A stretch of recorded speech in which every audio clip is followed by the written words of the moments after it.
दोस्तों नमस्कार। हिंदी कुंज में आप सभी लोगों का स्वागत है। आज हम लोग बात करने चल रहे हैं हिंदी साहित्य इतिहास के अंतर्गत गुरु गोरखनाथ जी के जीवन परिचय एवं उनकी भक्ति भावना के विषय में।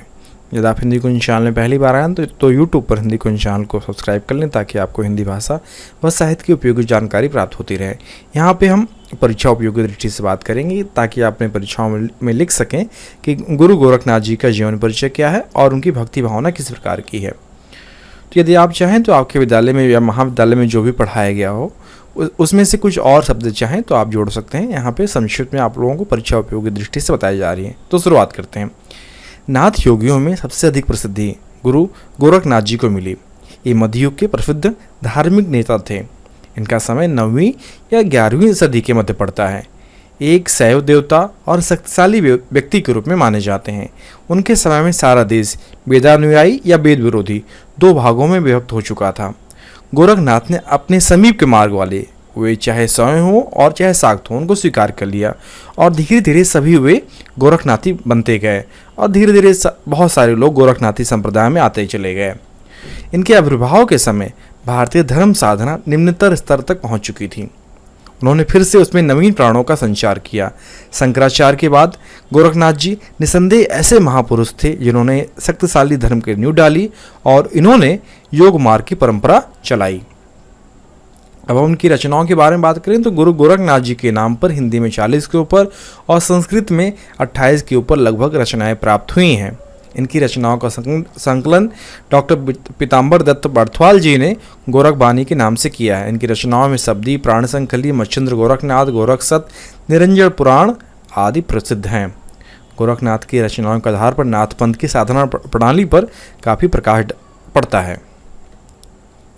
गोरखनाथ शून्य के साधक थे। नाद और बिंदु के अंतर्गत इन्होंने शिव और शक्ति की कल्पना की। इन्होंने सहज समाधि, उल्टी साधना, अचेतन मन आदि पर अपनी रचनाओं में विचार प्रकट किया है।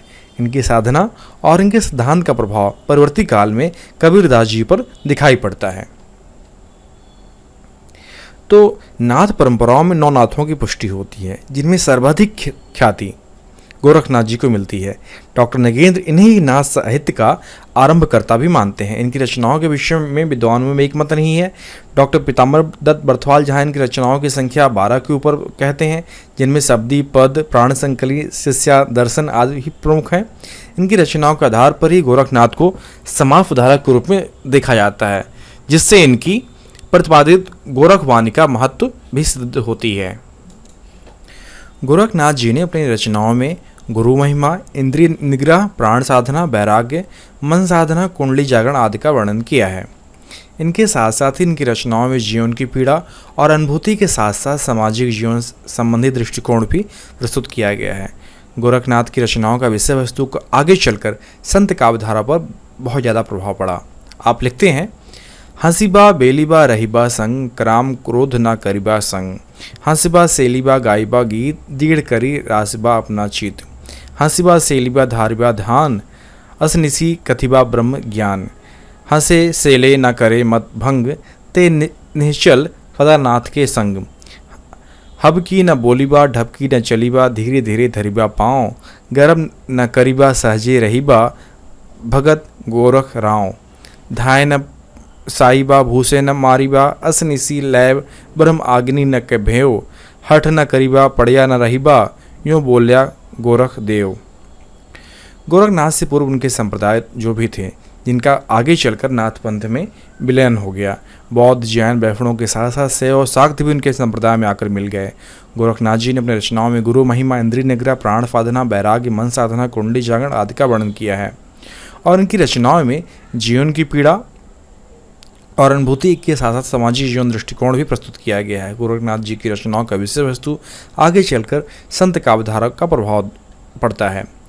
गोरखनाथ जी ने हठ योग साधना पर उपदेश दिया है। हठ योगी ने सिद्ध सिद्धांत पद्धति ग्रंथ के अनुसार हठ योग हठ शब्द 2 वर्णों के मेल से बनता है, जिसके अनुसार हा का अर्थ है सूर्य और ठा का अर्थ है चंद्र।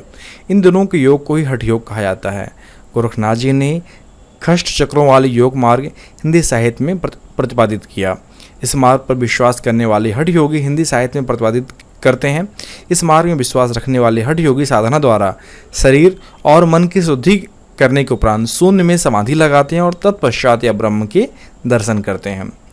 इस संबंध में गुरु गोरखनाथ जी ने लिखा भी है कि धीर वही है जिसका चित्त विकार युक्त होने पर भी विकृत न हो और संयम के साथ साथ साधना मार्ग पर अग्रसर होता चलता रहे। हम बात करेंगे गोरखनाथ जी की भक्ति भावना पर। तो उनकी कुछ विशेषताएं इनकी भक्ति भावना पर, जैसे हठ योग साधना पर बल है। तो गोरखनाथ जी ने हठ योग साधना पर बल देते हुए प्राणायाम की प्रक्रिया पर बल दिया और ईड़ा और पिंगला के समीकरण के साथ साथ कुंडली को भी जागृत करने पर बल दिया है। आप लिखते हैं, अवधु ईड़ा मारग चंद्र मणिज्य प्यलगुला मारग मान सुषमना मारग बाणी बोलिए त्रिय मूल स्थान। फिर भोग विलास से दूर रहने का आह्वान। गोरखनाथ जी संसार के लोगों को भोग विलास से निर्लिप्त रहने के लिए प्रेरित करते हुए कहते हैं कि जब मनुष्य का मन व इंद्रिया इस संसार में रमण करते हुए भोग विलास में लीन रहते हुए सांसारिक बंधनों से में बन जाते हैं तो उनकी मुक्ति असंभव है। अतः वे लोगों को वैराग अपनाकर निवृत्ति के मार्ग पर चलने के लिए प्रेरित करते हैं। आप लिखते हैं, भोगिया सुते अजहु न जागे भोग नहीं रे रोग अभागे भोगिया कहे भल भोग हमारा बदत गोरखनाथ आत्मा विचारत ज्यों लजदी से चंदा। मांस मदिरा के सेवन का विरोध। तो गुरु गोरखनाथ जी ने जन सामान्य को मांस मदिरा के सेवन से दूर रहने के लिए प्रेरित किया है। उनका कहना है कि मांस मदिरा आदि के सेवन से मनुष्य में तामसी प्रवृत्ति जग जाती है, जिससे वह काम क्रोध ईर्षा घृणा मोह आदि से ग्रस्त हो जाता है। इस प्रकार की प्रवृत्ति या मनोवृत्ति साधना के मार्ग में बाधा है। आप लिखते हैं, अवधू मार्ग वशंत दया धर्म का नाश मद पीवत जहाँ प्राण निराश भागी भशंत ज्ञान ध्यान पोषवंत जम दरबारी ते प्राणी रोवत। तो इस प्रकार हम लोग जान पाए कि गुरु गोरखनाथ जी ने की भक्ति भावना में क्या विशेषताएं हैं।